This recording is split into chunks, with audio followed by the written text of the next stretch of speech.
Yes, yes, yes. Right, ma'am.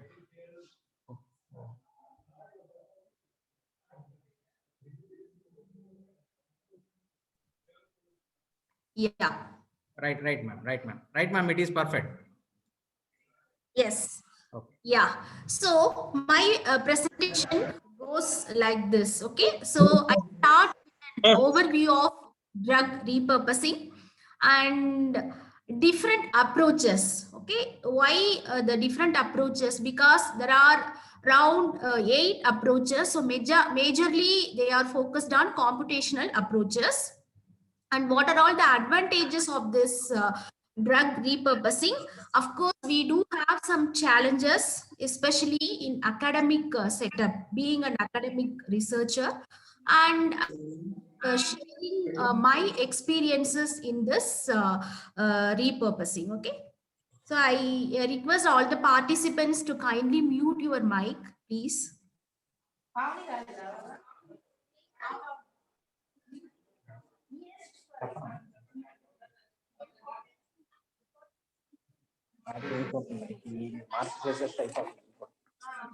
Yeah. So, as commented by the Nobelist James Black, that the most fruitful basis of a new drug is to start with an old drug. Okay, that is a comment. Okay, given by James Black. So there are a lot of opportunities and lot of insights if we start from an existing drug. Okay. Sudhir sir, can you mute your mic? Hello. Hello. లేదు sir gender sensitization అవన్నీ ఉండదు ఎవరైనా మేము అట్లా తేడా ఏం చూడండి. Hello. Hello.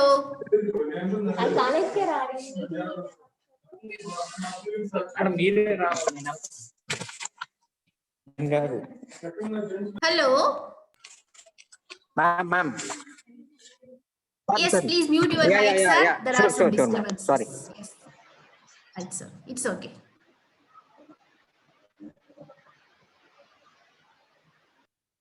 Yeah.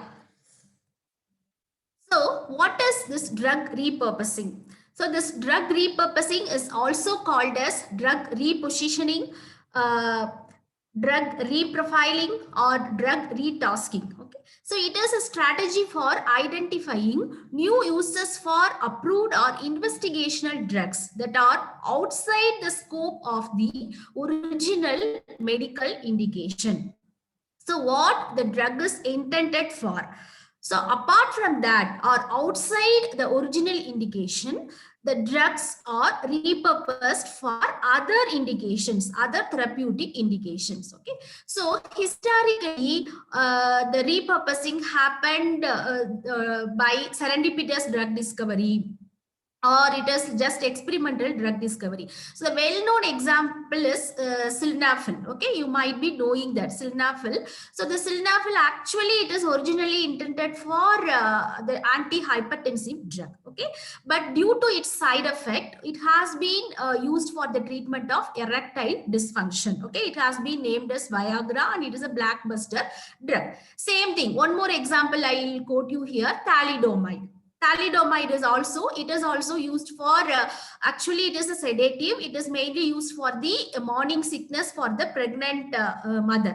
Okay, but later on it has been intended, it is used for the multiple myeloma as well as it is used for the treatment of cancer. Okay, same thing, so many drugs. One more example is itraconazole. Itraconazole is a well-known antifungal drug. Okay, so that antifungal drug, no, later on it is used for cancer.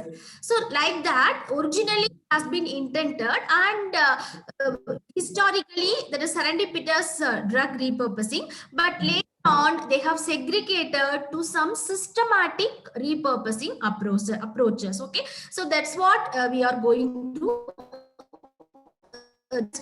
share the experiences. All the synonymous words: drug repositioning, drug repurposing, or drug reprofiling. So why this drug repurposing? Why we are very much looking after this drug repurposing? Okay, so if you see the traditional or do you know what drug discovery? So it goes up to 15 years and around 2 to 3 billion dollars of money might have involved. Okay.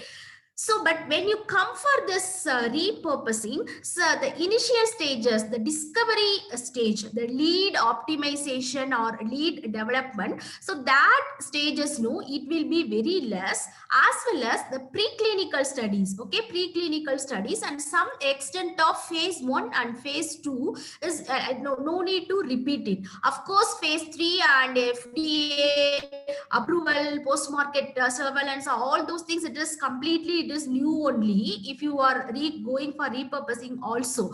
But coming to this preclinical studies and the initial stages, the development stages, no, it will be very less. That's what I have given over here. So the advantages is reduced cost and time, no safety concerns, and there are chances for less failure in clinic. Okay. Yeah. So the risk of failure is very, very low because the repurposed drug has already been found to be sufficiently safe in preclinical models. That's what I told you. And humans, if your early stage trials have been completed. So it is less likely to fail, at least from a safety point of view in subsequent efficacy trials. The second one is time frame. The time frame for drug development can be reduced because most of the preclinical testing, safety assessment, and in some cases, formulation development will already have been completed. And less investment is needed, although this will vary greatly depending on the stage and process of the development of repurposing candidate. That's what I told you. In an average of 300 million US dollars have been involved. It is like less compared to normal drug discovery amount. Okay. The regulatory and phase 3 cost may remain more or less the same. That's what I told you. The phase 3 and regulatory cost will be same for repurpose also, as well as the novel drug discovery. But there will be some substantial savings in preclinical phase 1 and phase 2 cost. Okay. And out of all those things, we can get some insights into new targets and pathways that can be further exploited. Okay. How this origin, from where this repurposing have been started. Okay. So the drug repurposing, all it started from polypharmacology. So we know very clear, okay, polypharmacology. So it is a field of study related to design, discovery, synthesis, and use of pharmaceutical agents, drugs, small molecules, antibodies, stabilized peptides, natural products, etc., that act on multiple targets. So these two words are very, very important because there are some sayings and there are some evidence. In an average, a drug, no, it can go and target to around 6 to 10 targets at a time.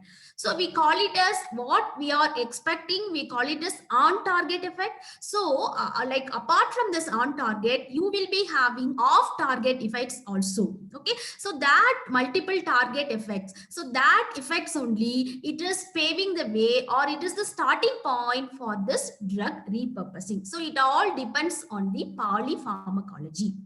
That is the first point.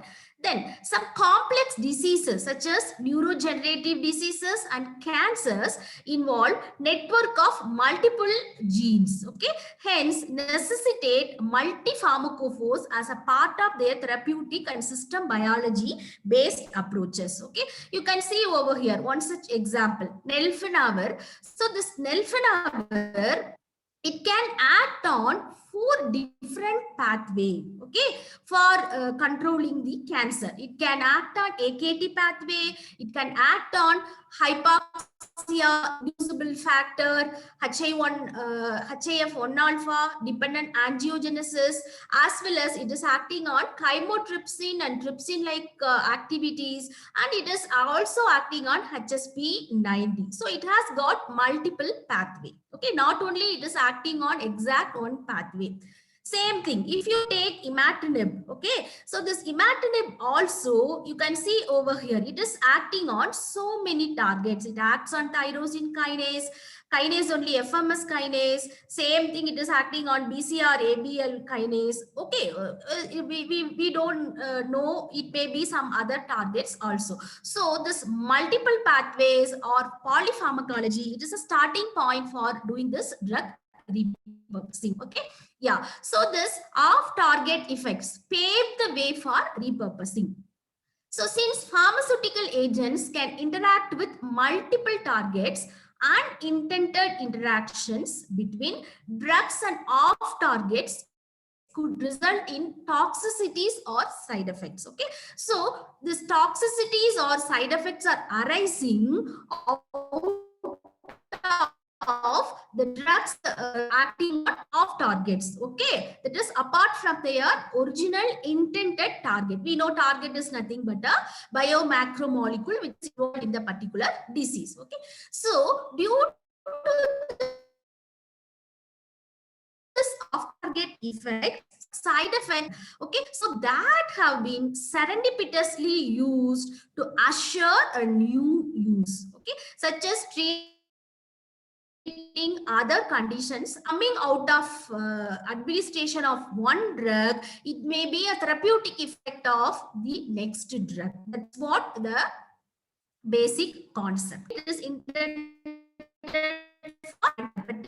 okay, but the side effect is it is treating the erectile dysfunction, but later on it has been used for the treatment of that EDF only. That is a very good story for this drug repurposing. Yeah, and another one example is thalidomide. Okay, so this thalidomide, it's a sedative originally marketed in some countries in 1957. So it was withdrawn. That I think we all know the story, why it has been withdrawn. Okay, because of this severe skeletal birth defects in children born to mothers who had taken the drug during the first trimester of their pregnancies. Okay. That later on, serendipitously, it has been found that the drug has been used for the treatment of erythema nodosum leprosum, that is ENL, and after it is used for the treatment of multiple myeloma. Okay, that is another discovery or another story for this drug repurposing. So now it has been substantially used commercially. Not only this drug, okay, so the other derivatives of this drug like lenalidomide, okay, so these drugs are also used for the treatment of this ENL as well as multiple myeloma. Like that, you have lot many successful stories for drug repurposing started in the year of 1987. Okay, so what it is originally intended and now it has been repurposed for what? Okay, start with zidovudin, minoxidil, sildenafil, thalidomide, celecoxib, and I told you itraconazole and another one. Yeah, so many. It goes on. It is the list is going on like this. Okay, yeah. So that's all about the overview or introduction. Now we will come to different approaches used for drug repurposing. Okay, so generally it has been divided into 3 steps. The first step is identification of a candidate molecule for a given indication. It is a very important step.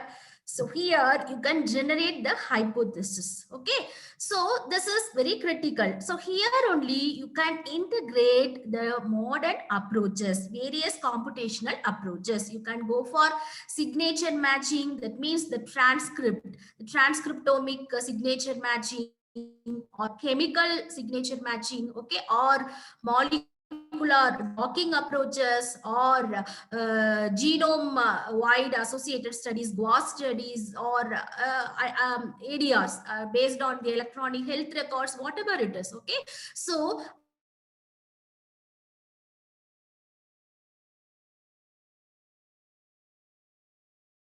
similarity between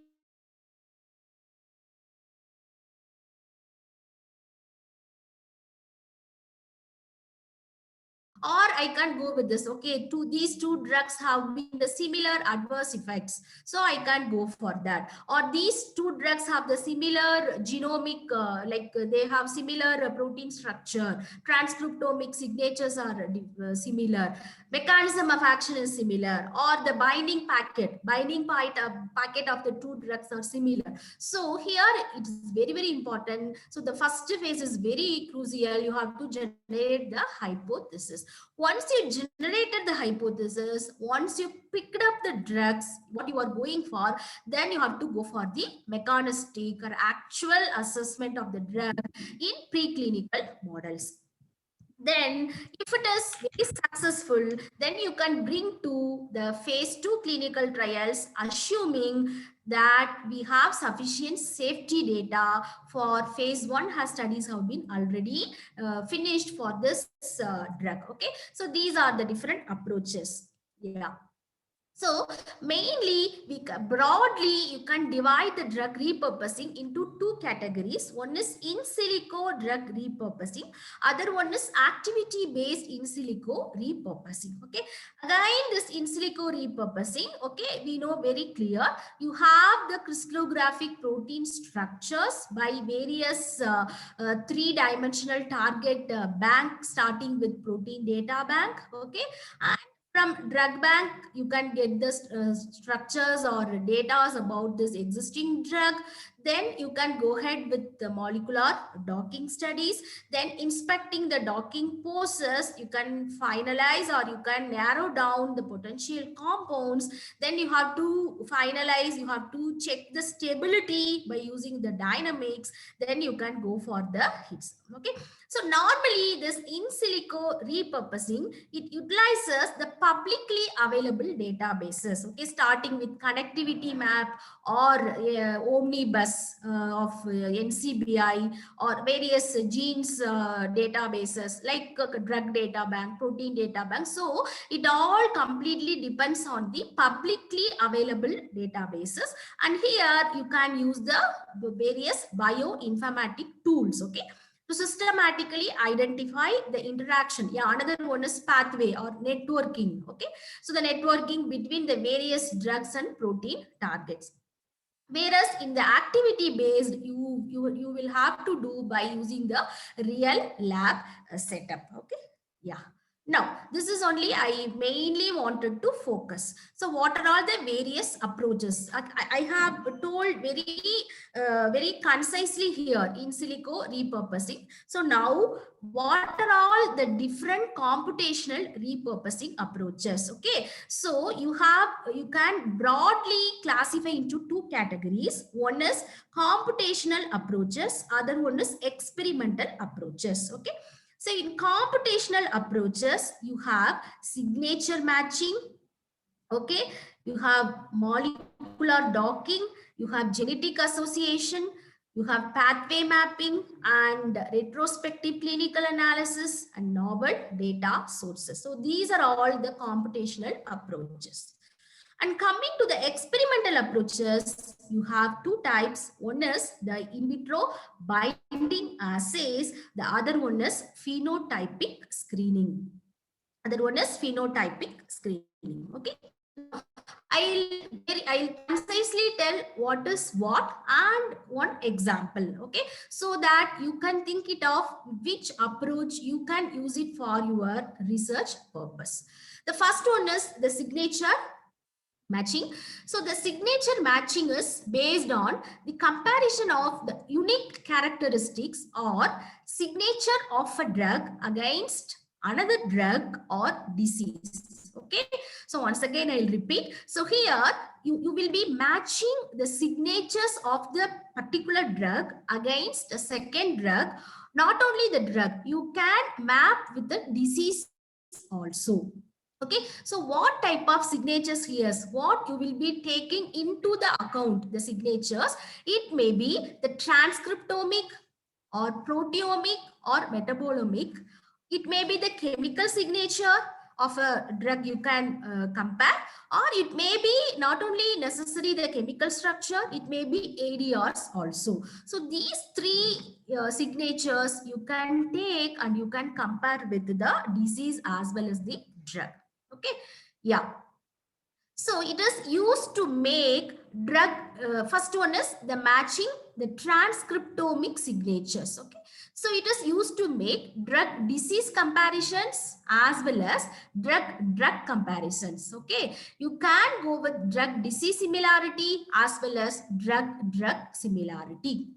So both this drug disease and drug similarity approaches involve matching of transcriptomic signatures and therefore rely heavily on the publicly available data, gene expression data like connectivity map. It will give you, okay, it is connectivity map. It has been discovered from one broad research institute.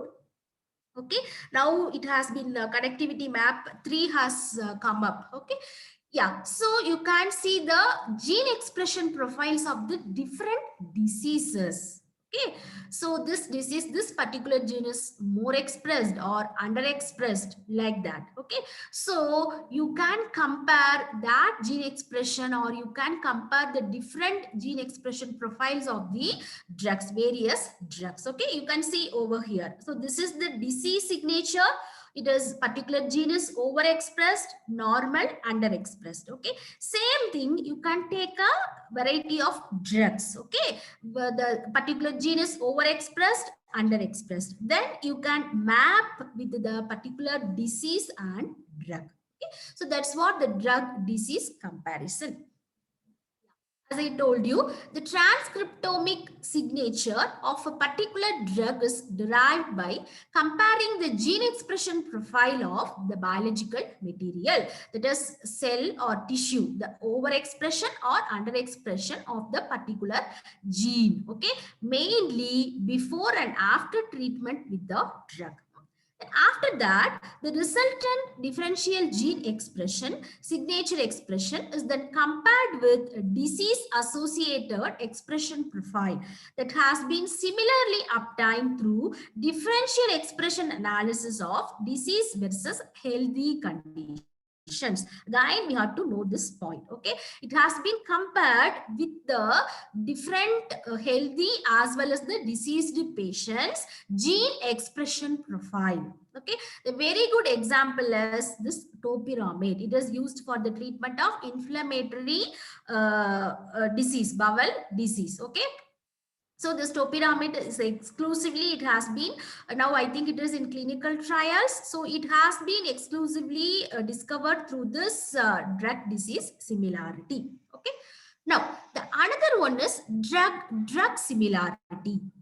So here, what they will be doing it, they will match the mechanism of actions of the same mechanism of action of drugs. Okay, immaterial whether they have the similar type of chemical scaffold, maybe dissimilar chemical scaffolds also present, but they will be having the common mechanism of action. Okay, so that mapping have been done over here for drug similarity. So a shared transcriptomic signature between two drugs could therefore imply that they also share a therapeutic applications regardless of the similarity or dissimilarity in their chemical signatures. Okay, so example is fasudil Rho kinase inhibitor. So it has been found for the treatment of amyotrophic lateral sclerosis. So same thing, around 2,500 drugs have been intended, they have been taken, and the mechanism of action has been compared. At last they have arrived shot down for 10 drugs. So this particular drug has the autophagy inducer, similar kind of tamoxifen. Okay, tamoxifen. So like that, their drugs have been the mechanism of actions have been compared. Then the second one is based on chemical signature. So this we can use it for our research purpose. Okay, the first one also. So this is. So what is here? What is the principle? The comparing the chemical signature of one drug with that of another drug to see whether there are chemical similarities could suggest shared biological activity. Okay, so you can have the chemical scaffolds. Okay, mapping.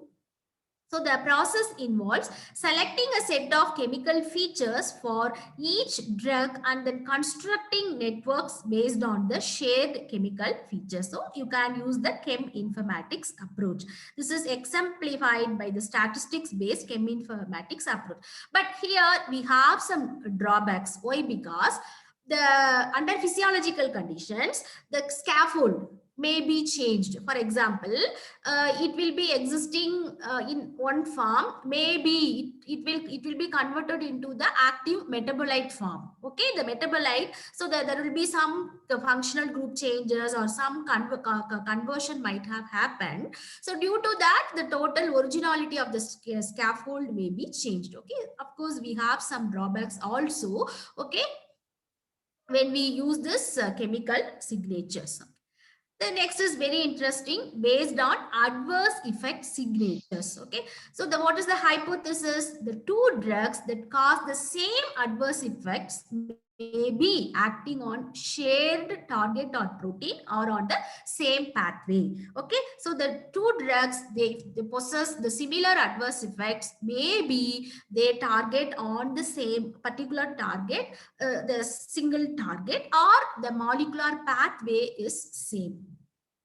So it is also possible that the adverse effect phenotype of a particular drug may resemble that of a disease. So this would suggest shared pathways and physiology by both the drug and the diseases. Okay.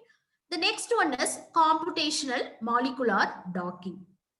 So this, I think we might be knowing what is docking. So it's a structure-based computational strategy to predict binding site complementarity between the ligand, for example, a drug, and the target, for example, a receptor. Okay, so this we know very clear. We should have a prior knowledge about the receptor which is involved in the particular disease. Then you can go for the finding out the different drugs. Okay, you can select the particular ligand which is suitable for this particular target. Okay, normal conventional docking, one target and multiple ligands.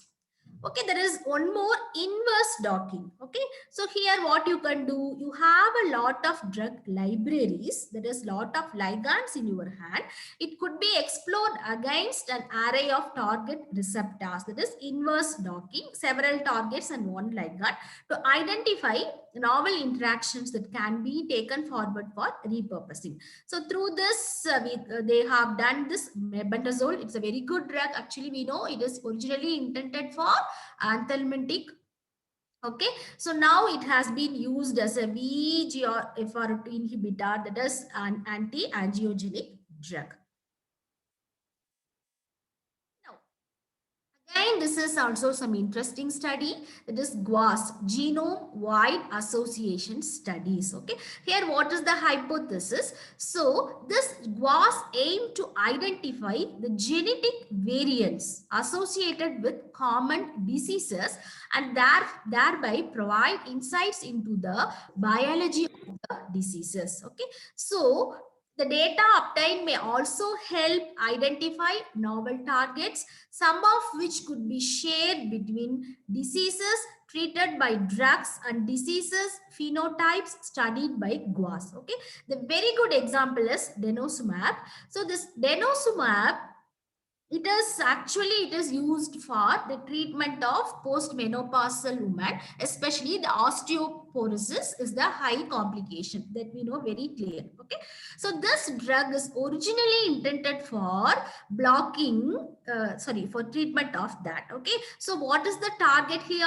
TN alpha, tumor necrosis factor, superfamily member 11.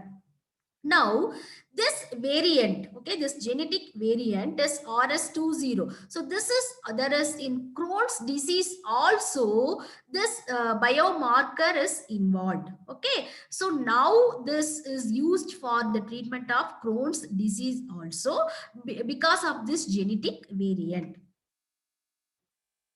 One is pathway or network mapping. So here the network analysis involves constructing drug or disease networks based on gene expression patterns, disease pathology, protein interactions, or GWAS data in order to aid identification of repurposing candidates. Okay, so you have a set of drugs, you have set of targets. Okay, so you will be mapping, or you will be going for this networking analysis. So by this we have pranulacast and amrinone. Okay, so the pranulacast is a leukotriene receptor 1 antagonist which is used in asthma, and PDE inhibitor amrinone. Okay, now these two drugs are intended for the treatment of various viral infections. Why? Because they are altering the immune response. They are acting on this leukotrienes as well as this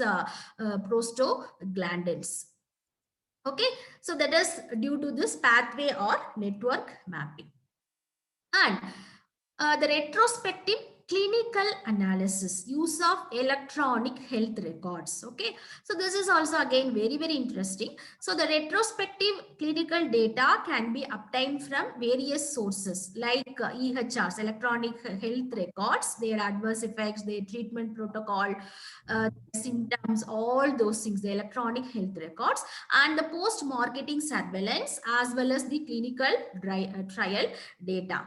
Okay, so now this EHRs means, I told you already, it may be the structured data as well as the unstructured data. It may be the outcomes, the ADRs and treatment protocols, everything it will be available. Okay, so based on this, the diagnostic and pathophysiological data, that's what I told you, including the results of laboratory test as well as the drug prescribing data are more structured. Okay, of course we do have some problem for getting this post-marketing surveillance data and clinical trial data. Okay, but based on this you can go for some drug repurposing. Okay, so there is evidence terbutaline. So this terbutaline is used for the treatment of amyotrophic lateral sclerosis. That's all about the various computational techniques. Okay, where you can integrate one or two tools. Okay, for computational tools to go for your hypothesis. So you have to, very importantly, you have to generate the hypothesis. Very important. Based on hypothesis, you can choose one or two methods. Now coming to the experimental techniques. Okay, so the experimental techniques, first one is the binding assays to identify target interactions. So here proteomic techniques such as affinity chromatography and mass spectrometry have been used as approaches to identify binding partners for an increasing number of drugs. One such technique is called as cellular thermostability assay. Okay, what it is mapping target engagement in cells using biophysical principles. Okay, predict thermal stabilization of target proteins by drug-like ligands or possesses appropriate cellular affinity. So one such drug example is imatinib. It is used for the treatment of GI stromal tumor. Second one is the phenotype screening, as high throughput cell based screening, like our normal plate 96 well plate study. So the phenotypic screening can identify compounds that show disease relevant effects in model systems, prior knowledge of the targets affected. Okay, disulfiram. So now this disulfiram, it is we use for the treatment of alcohol abuse. Now it is intended for anti-neoplastic agent. You integrate the computational tools to go for your study. Okay.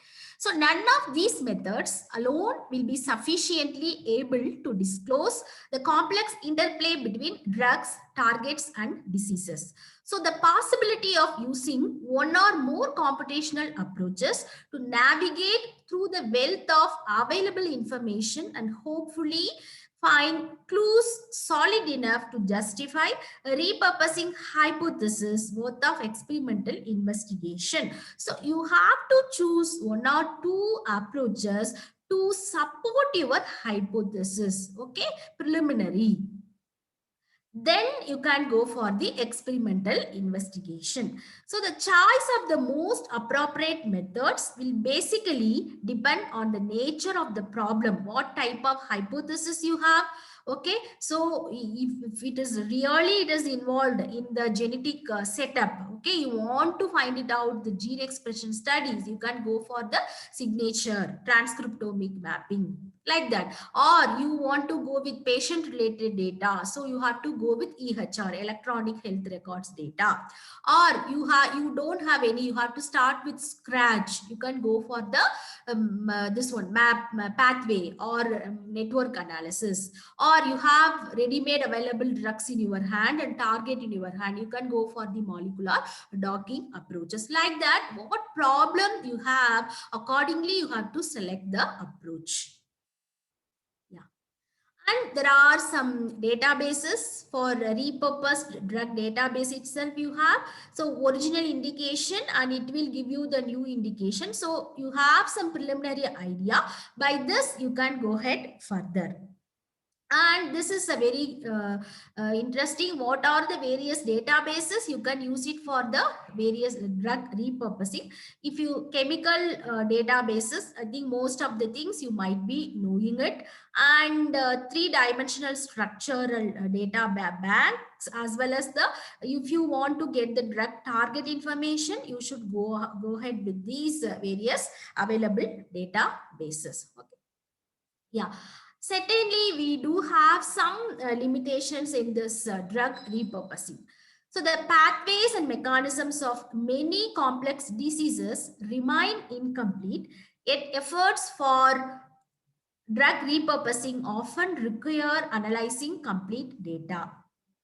Sometimes these public databases have increasingly provided enormous information that can facilitate drug repurposing, yet they are not synchronized. And very importantly, there is no systematic mechanism to obtain fundings. We do have some limitations for funding to support drug repurposing project in comparison to drug discovery project. That is also we are struggling as an academic research. And patent issues, you do have regulatory challenges also you have for this drug repurposing. Yeah. And this is what are all the different drugs can be repurposed for this COVID-19. Two examples I will tell. So ritonavir, lopinavir. Okay, so it is ritonavir and lopinavir. They are all retroviral or HIV1 protease inhibitor. Same thing as Asvudin. Like that, you have so many drugs. It has been repurposed for COVID-19. The second approach is again interesting, scaffold repurposing. So this drug repurposing, it has got some limitations. Okay, regulatory challenges are there or limited intellectual property. Okay, so in order to overcome this scaffold repurposing.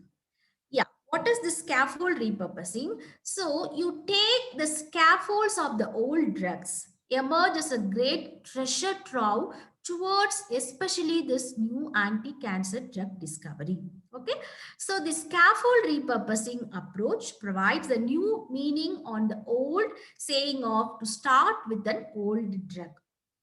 Okay, you can see over here. So this nimesulide, okay, now this nimesulide, it has been the NO2 part, it has been modified to a triazole derivative, nimesulide-based new class of triazole derivative. The particular part has been modified to a with the linker of this amide linker with the triazole moiety. Okay, so what this scaffold you are taking, this original scaffold of the nimesulide you are taking. Same thing compared to coming to acetazolamide.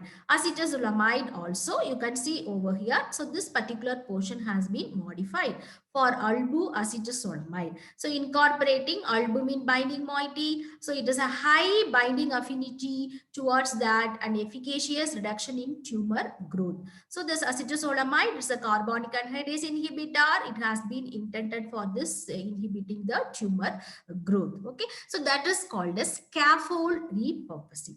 So based on these views, it has been decided propose scaffold repurposing by optimizing existing drugs as lead compounds with the enhanced efficacy, target selectivity, and clinical safety.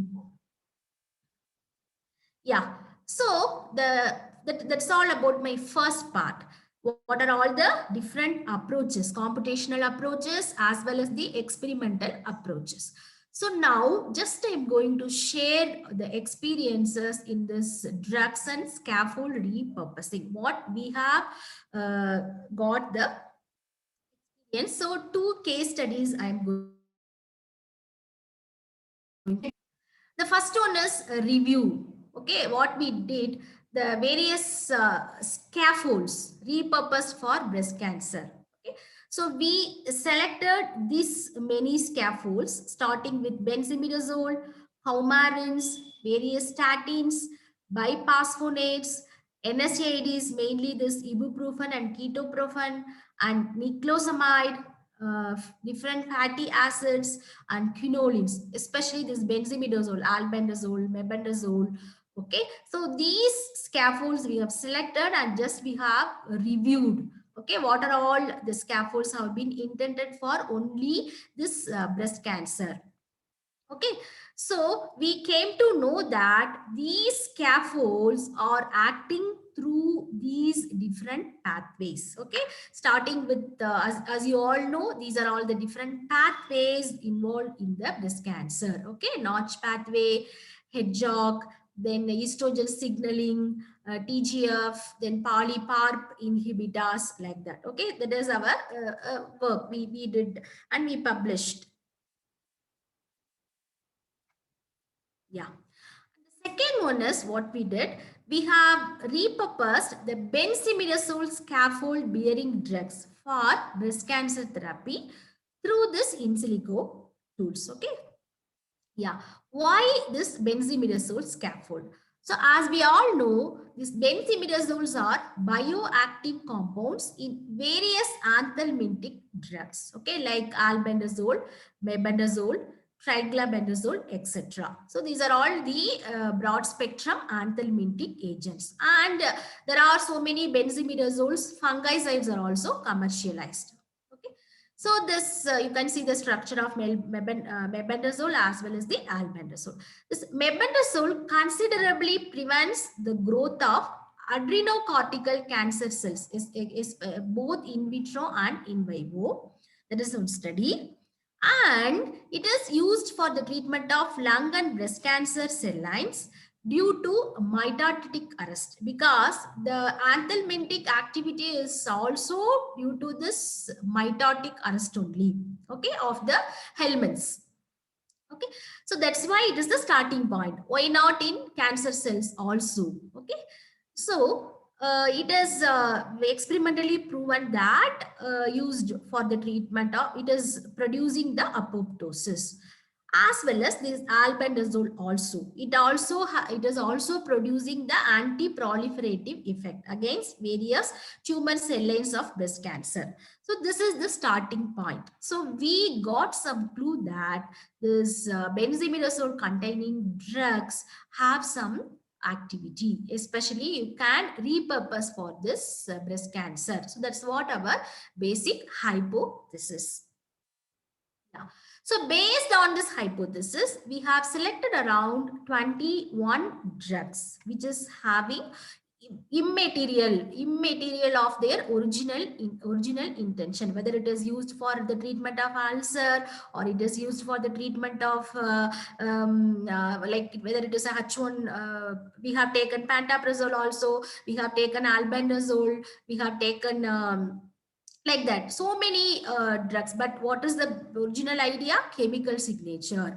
The chemical signature should be benzimidazole. That's what our very basic idea. So we have integrated the chemical signature matching as well as the molecular docking tool. So these two tools have been taken, okay, consideration. Yeah. So here we have used for the study Axleris Drug Discovery Studio. I think these are all the basic protocols. We are very much familiar with this. Okay. So the ligands have been prepared. That is the 2D, three-dimensional conversions. The structures have been corrected and the variation of the structures, and we have optimized the structure. And we have taken for our target this HER2, which is having the PDB ID for a QM. Okay. And what is the co-crystal? Co-crystal is 4,3-bromo-phenylaminoquinozolinide acrylamide. It has been validated. The protein has prepared by using the standard protocols. The missing atoms have been included, and waters have been unwanted waters have been removed. And the energy minimization, we have used SHARP, that is Chemistry of Harvard Molecular Mechanics. Okay, it's a smart minimizer algorithm. It is used for the energy minimization. Okay. And we have used two modules. We know very clear, LibDock as well as CDocker module. So LibDock is a rigid docking program. So it calculates hard spots for the protein using a grid placed into the binding site and using polar and apolar probes. Okay. So it is like we can call it as, before going to the CDocker, you can perform this LibDocker. Okay. Yeah. Once we performed the LibDocker, we went for this CDocker studies. So this is a charm-based docking tool. That is MD based study it is. So the receptor is held rigid. Okay, while the ligands were allowed to flex during the docking process. So for each complex pose, the charm energy, that is the interaction energy plus ligand strain, and the interaction energy which indicate the ligand binding affinity were calculated. So you can see over here, it is minor CDocker energy. So the LibDocker score also I have given over here. So compared to the co-crystal, okay, 4L co-crystal. So we have some 1, 2, 3, 4 drugs which are comparable, the comparable CDocker energy values compared to this co-crystal. Okay, so these 4 drugs we have taken for our further in vitro studies. Yeah, as shown in the table 4, the CDocker energies of drugs were compared with co-crystal. The drugs, namely albendazole, flubendazole, and fenbendazole, have shown the least CDocker energy towards HER2 among the other drugs compared to the co-crystal. Then finally, we have taken the cytotoxicity by using CF cell culture, and the albendazole is showing albendazole and fenbendazole, but we have compared the known inhibitor lapatinib. So this is one study, and the second study is the anti-cancer potential of phytoconstituents modulating sodium potassium ATPase pump, a novel repurposing strategy. So here we have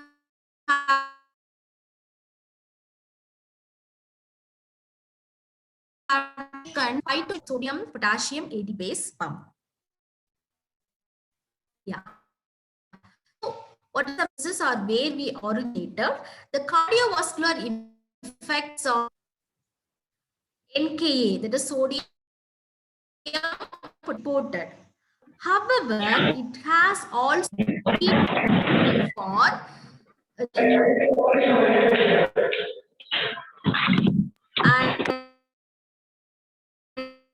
and kidney cancer, prostate cancer and signal transducers in cancer cells. Okay. Interestingly, we found the monoterpene, which is the pentyl alcohol. It is present in the essential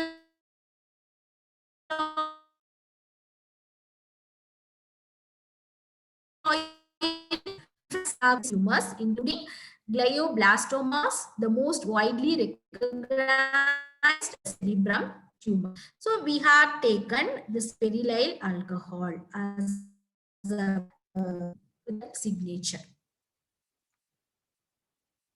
Yeah. So the next step, what we did, we have selected the phytotannins and phytoterpenes have been selected for the presence of perylyl alcohol alike scaffold, which is having the similar structure of this perylyl alcohols. Then, as usual, we have selected and docked with this sodium potassium ATPase. Before that, we went for this, just in silico level, we wanted to check this safety by ADMET studies, and we checked the binding energy by MMGBSA approach. Yeah. So these are all the around 43 terpenoids and tannins we have selected for our study. And we have the key findings. So the G scores here, we have used the Schrodinger, that is Mastro. The G scores were utilized to look at the relative binding affinities of the structured phytoconstituents against the protein sodium potassium ATPase.